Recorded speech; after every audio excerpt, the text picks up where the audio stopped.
don't want to be stressed out. The stress is not good for anybody, right? So these kids there's a constant demand on them on their time with all the different things that they have to do,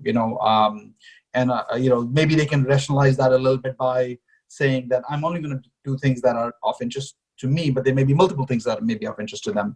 How do they manage their time, balancing between the grades and the other activities that they may be doing outside, and socializing? I mean, there's, having a social life, for example. So, with grades, you could always put a little bit extra time and maybe improve that grade a little bit. And it seems like that's an important factor in what schools look at. How do they balance the time? You said the key word. It's about balance. One of the things that I do share with students is it's really important in this process to stay really centered and stay in your own lane is something I always say, and that you need to focus on what is important to you and what works for you. I think we all can think back, regardless of how old we are now, to someone that in high school didn't have to work as hard as I did or you did. Someone that said, yes, I didn't study at all, and all of a sudden they get straight A's in everything that they took. In the real world, we probably realize now that they probably did put a lot of work in. Yes, grades and test scores are important, but at the end of the day, you have to feel what I'm most proud of with students is students that put in the hard work, that still have time to be fun people. They still are pleasant with their families. They're still socializing with their friends when it's safe.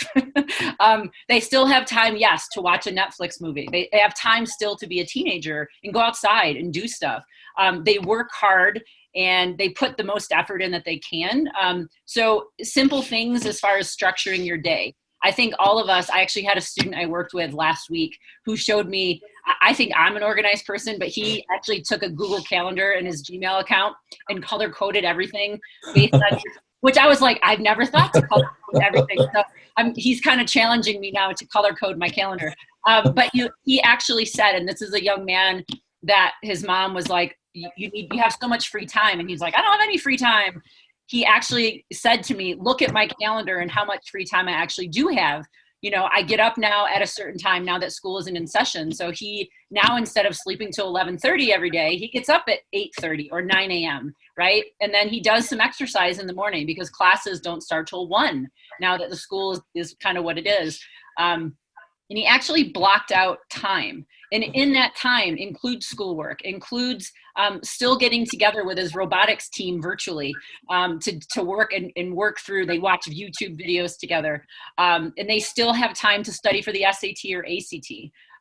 I think it's just really critical to kind of evaluate where is all of your time going. I think as an adult, we get better at doing this as we go through life. But for teenagers, you do have a ton on your plate. And there's so much to balance is huge. Balance is key. Because even colleges do not just want a person that just studies all day long.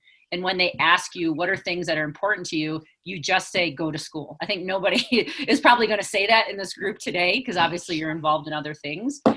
But being healthy, being balanced in this process, there is a college out there for everyone.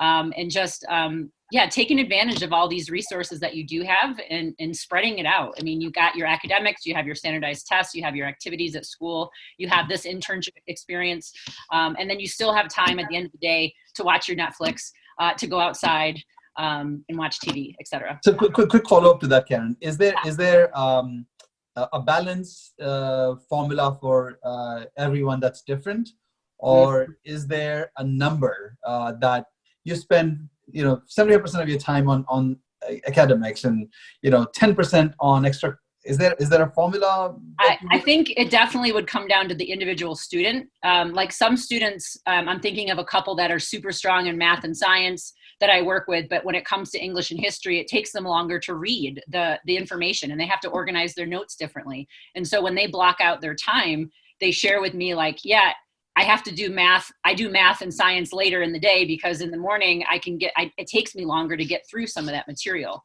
I do think it is definitely individualized at that point as far as understanding yourself. And that's kind of what Vinny was saying in the beginning, is really understanding who you are as a person is the key to a lot of this, and not always trying to compare yourself to your friend at your school. I know you guys are in really competitive high schools, and that's really hard to do.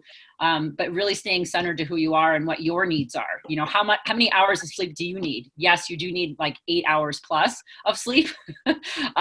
And some people can operate on less, but like you need to block out time to make sure that you're staying healthy during this really stressful time as far as getting ready for college, for sure.